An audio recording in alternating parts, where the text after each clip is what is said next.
I remember just running to this wall and just getting down behind this wall, and we all just looked at each other and just went, well, this is it, isn't it?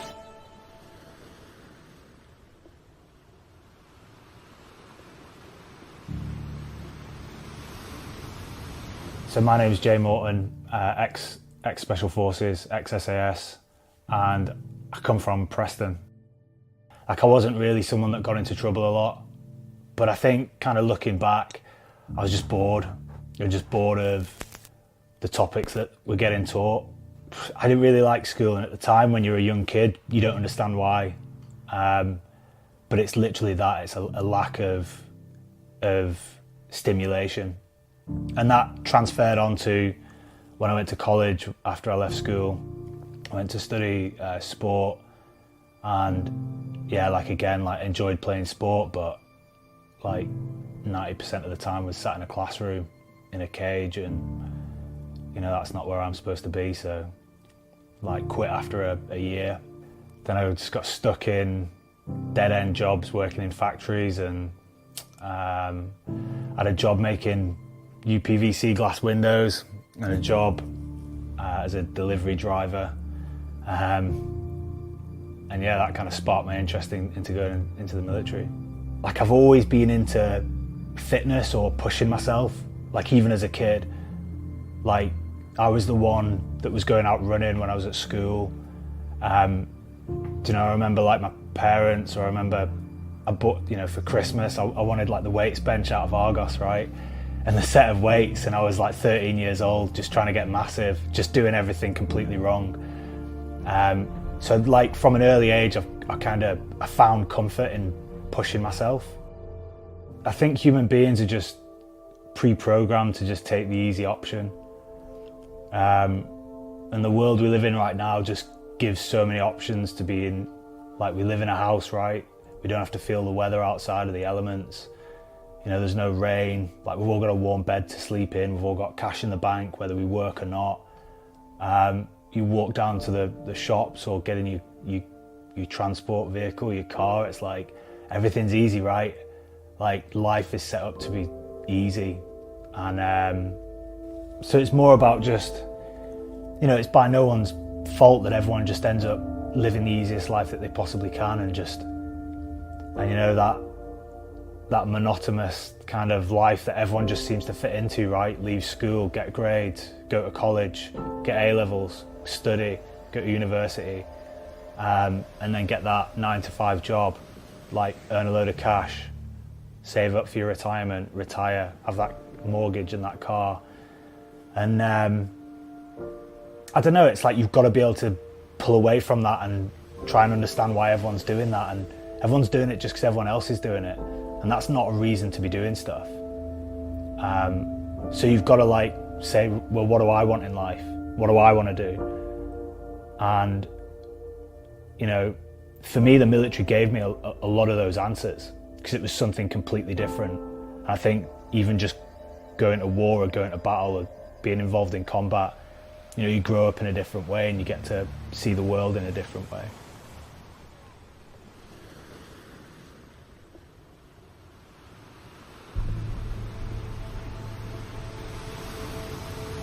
I always thought that I wasn't set out for the normal life. Do you know, we have this vision of a normal life where you get up in the morning, you kiss your wife goodbye and wave goodbye to your kids and set off on your 9-to-5 job on the train or in the car, and you work for those 8 or 9 hours during the day and then finish and then come home and go to bed and then repeat that. I don't know, like I always kind of knew deep down that like that life would just not entertain me from the start. Even now, I think you know, that gut feeling or that gut instinct is generally how I navigate through life. And you know, I think the more you do it and the more you actually follow that gut feeling and listen to it, the more in tune you get to it. But back then, you know, 16, 17 years old, it was, I don't know, like I've always had it in my, like I'm competitive, right? I've always wanted to, you know, secretly or whatever, just be better than the people around me. Because I guess I never had that growing up. Like, I was quite a chunky kid and quite a shy kid, so I've always just had this this thing that's followed me around. You know, I've always had this like vision of myself following me around, that I'm just this shy, chunky kid that I was when I was younger.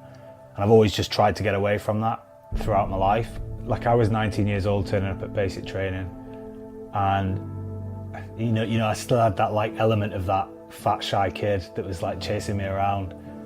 So like when I turned up, I remember turning up at the train station, and I remember looking around at the other lads and just thinking, like, there's some big lads, but everyone looks stronger and fitter than you, or like more confident, or you know, you just have this perception of them, and they're probably, you know, looking back now, they're doing exactly the same. They're looking at you going like, fuck, like these guys are stronger, fitter than me. I think it's just something that humans have got ingrained into them.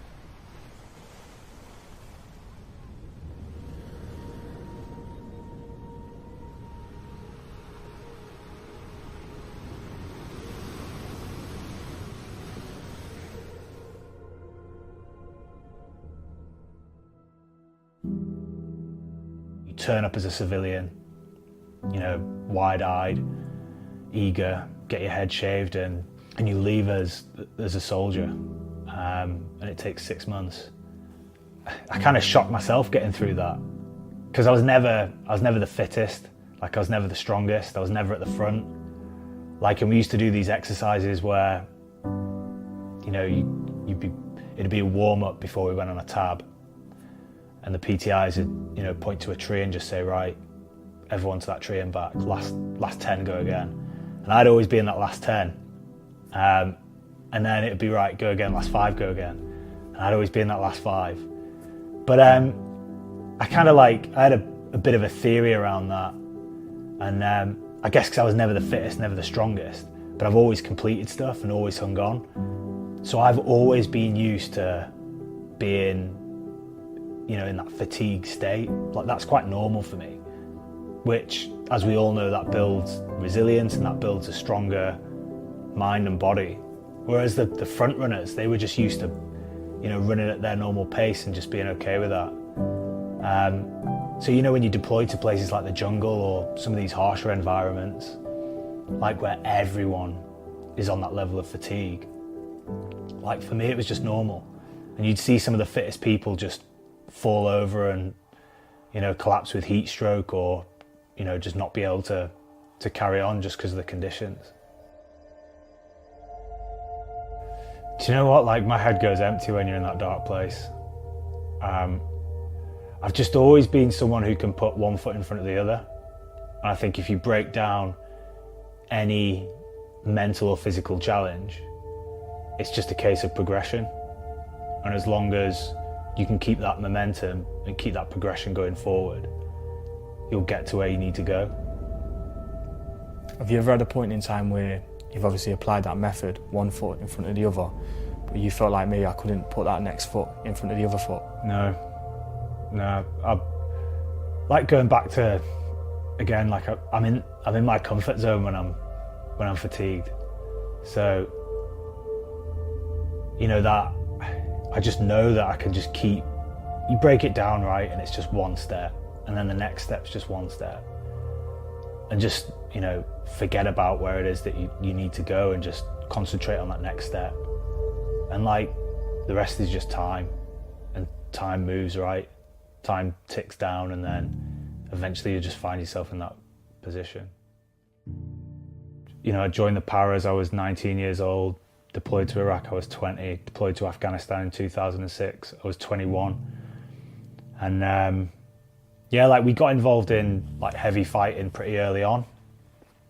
And like 21 years old, like, all your mates are still doing the same thing that they're doing back at home, and you grow up very quick. It's a different kind of education.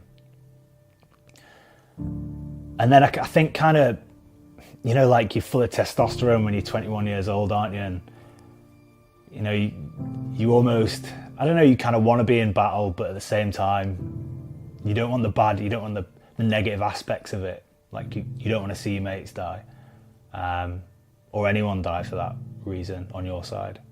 And I think the older you get, like, the more wiser you get, and the more you're able to like listen to your body and mind more, and just like understand more about, I guess, what you want and where you fit into combat, and I guess like the further on in my career was more of just like seeing what human beings are just capable of doing to each other. And again, you can look at that in like a really negative way, but I looked at it as a positive, and just because, you know, life's short, and life's even shorter when you're shooting bullets at each other. So it's like, you know, there's kids or whatever, or young people, or all these people dying, and it's like they're all living in this like hellhole kind of thing. And it was, for me, it was more about, you know, it taught me more about just how I want to live my life outside of that area, and understanding that life's short, and you do what you do to make you happy, and you follow those things instead of, you know, what we say about like following that normal life dream. Energy is something we've all got, right? We're all giving off some sort of energy. You know, I call it drains and radiators. Like, people are either a drain or they're a radiator. You know, you always know that drain when you're around that person. You generally come away feeling drained, right? That's what they do. The negative people, they're the kind of people that make excuses for what they're doing, whether they're wearing the wrong boots or, you know, they've not had breakfast that morning. Yeah, they're drains, right? And I think the more you're around those people, the more you feel it. And then you've got radiators, and radiators radiate energy, right? You know a radiator, you know when you're around someone, because they're positive people. They've always got your back. They've always got new ideas. They're always doing stuff. They're always wanting to move forward. And I think the more you can be around radiators and the less you can be around drains, like the better your energy's going to be, right? Positive mindset's important. Just seeing things in a positive way. You've only got to turn the media and news on now to be swarmed with negative. And it's about, you know, surrounding yourself with good people, having goals and ambitions, and seeing every fuck up and failure as just a positive. You know, everything's there to learn. Everything's put in front of you to learn from. And it's how you view the world, right? If you view the world in a positive mindset, then you're always going to be moving forward. You're always going to be creating and meeting good people.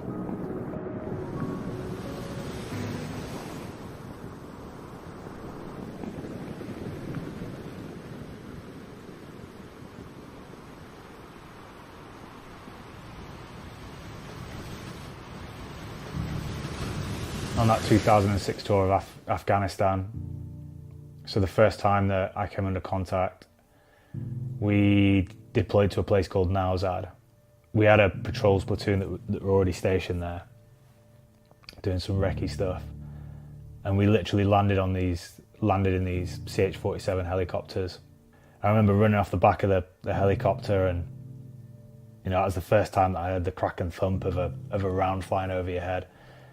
And we'd just run into this massive scrap that the patrols lads were in. So there's kind of RPGs flying over our head, machine gun fire, and we just looked at each other and just burst out in laughter. And yeah, I remember just running to this wall and just getting down behind this wall, and we all just looked at each other and just went, well, this is it, isn't it? Like, this is started. And that was a long day. Like, you know, I think we were in contact for, say, 6 to 8 hours. And personally, I think once you get over the first reaction of the first round that's been fired and the first round that you've heard, the rest of it just all sounds the same. Like, you're in that moment then.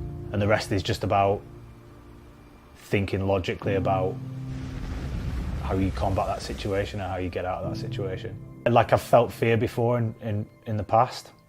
And yeah, like, fear generally only happens for like a short period of time, because there's usually a logical explanation that you can put to why you're feeling that fear, whether it's a round that's just cracked over your head or something that's just exploded, or, you know, maybe there's some rock fall on a mountain. Like, that's a moment to be scared, right? but there's a logical explanation for it, and there's usually an action that you can take which is going to get you out of that fear feeling and get you to some sort of safety. So you've got to break it down that way. I think kind of the things that scare me more than those dangerous kind of things are just, you know, like living a stagnant life or living a boring life.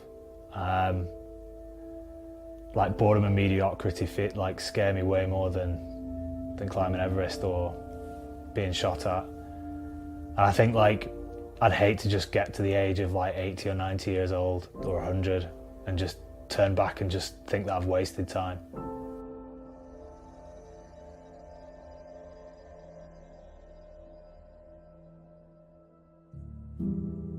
It can be quite intimidating when you first start, because especially me, like I was 24 when I passed selection, and like the rest of the guys in my troop were all, you know, late 30s, early 40s. They're all men, and yeah, so it's quite intimidating. And you know, they've already got high standards, right? They've been using all the kit and equipment and doing run-outs way before I've turned up. So it's, you know, I've now, like I've done a 6-month course, right, which is selection, but that doesn't mean that I'm a special forces soldier. Like that comes after, like when you start training with the teams, when you start learning different crafts. Selection is like a race of attrition, and you generally start with around 150 to 170. In the first 3 weeks, you're probably down to around 50, and then you go out on the next phase and, you know, you could come back with, say, 20, 25 people, which is probably a good course. And then the rest of it's just training to get you ready to join the squadron. I think for me, like I enjoyed selection. Like there wasn't one day when I woke up and just went that I didn't want to be here. It was more just about, you know, just proving to myself that I could get through each day. And I kind of found enjoyment in seeing people fall off. I think a lot of people do, as in, not in a bad way, right? I didn't rub anyone's face in it. But when you're doing things that are difficult and you've got an easy option to get out, you can just walk off and pack your kit and go. And you'll be in a warm shower and bath and, you know, whatever food you want. So it's easy to quit, which makes it, you know, the majority of people do quit. I think when that happens, like you see their weakness and it puts you up a level, right? It puts you up a level of, puts your strength up a little bit.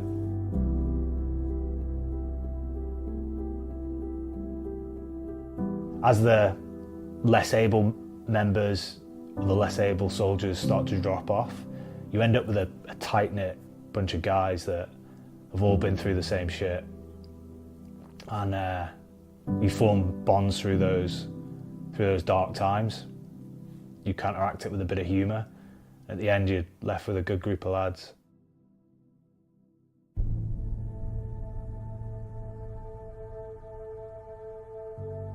I think failure is something that you should be seeking. Because to do anything that puts you out of your comfort zone, you're going to fuck up every now and then. And that is, you know, that's failure, right?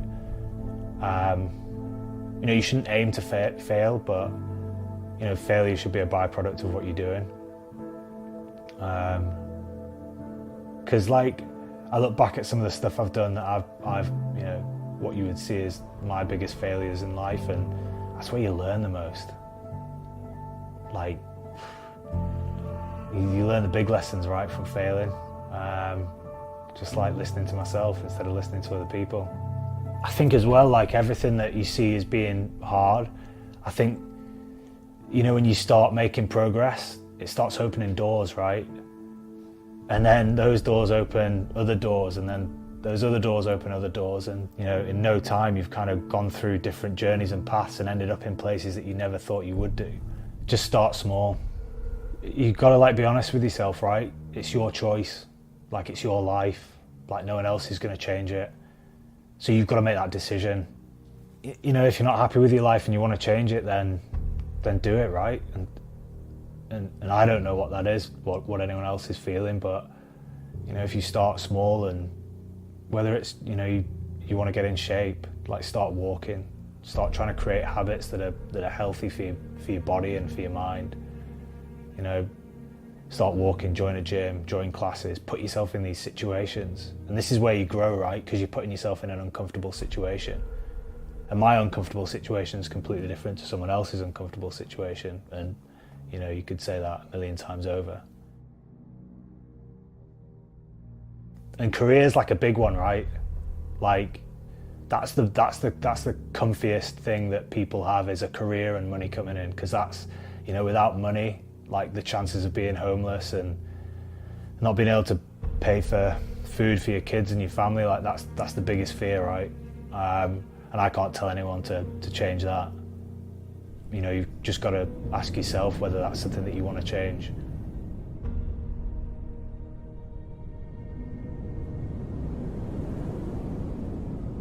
We live in a normal world where people associate their skills to the job role they've got, or the qualifications that they got in university or college. Whereas like I've gone and set tasks up in certain countries, that's the same as setting a business up, right? It's just different in a way. You've just got to look for different things. You've got to look for connections. You've got to network. You've got to buy assets, or, you know, buy things in and get people to do stuff for you. And that's the same in business. The two are the same. So it's more about just understanding what you can do as a person, because it's way more than what you think it is. And you just get led to believe that all you can do is that 9 to 5 or that job that you've got. Whereas actually, like, we live in such a world where you can just log onto a computer and learn anything that you want to learn and reskill yourself in anything. It's so easy. You know, going back to what we were saying before, it's like the world's an easy place to live in. I don't think the human body's set up to not feel struggle. You know, we've struggled all our life, right? And if you think the reason why we're all sat in these buildings and eating good food is because we struggled in the past, and that struggle has generated systems and put things in place, and now we've built supermarkets and cars, but that all came from struggle. So good things come from struggle, but it's hard to find it these days. You know, it goes back to what I was saying before. It's like struggle could just be going for a run, or struggle could be reading a book, you know, just doing something difficult. Like when I was that shy kid, like struggle for me was just having a conversation with someone. But like the more I do it, the better I become. You know, if you can look back in 10 years and just go like, fuck, I never used to be able to have a conversation with someone. Now I can walk into a room and speak to everyone openly and confidently. Like that's what you get from struggle, right?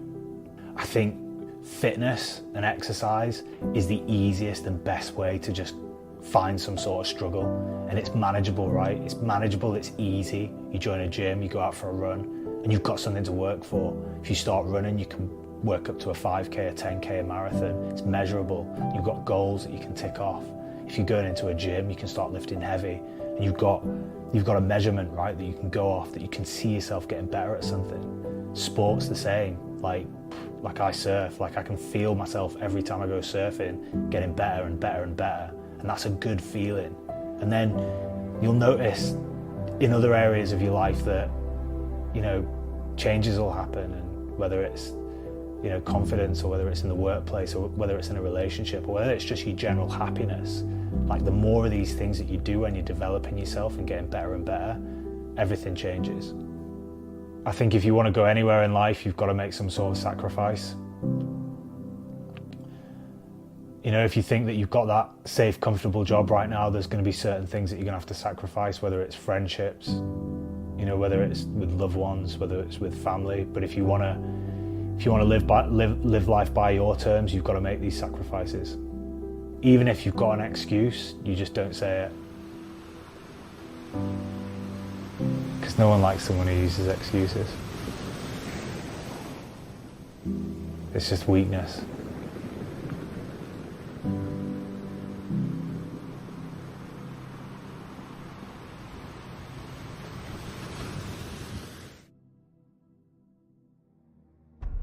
It sounds like you've had a career, and in that career you've learned many lessons through stories or experiences, and then you're kind of putting them onto paper through your own perspective of things that you've learned. But in terms of your career, or even maybe your life, What do you think the hardest lesson you learnt was? Hardest lesson I've learned.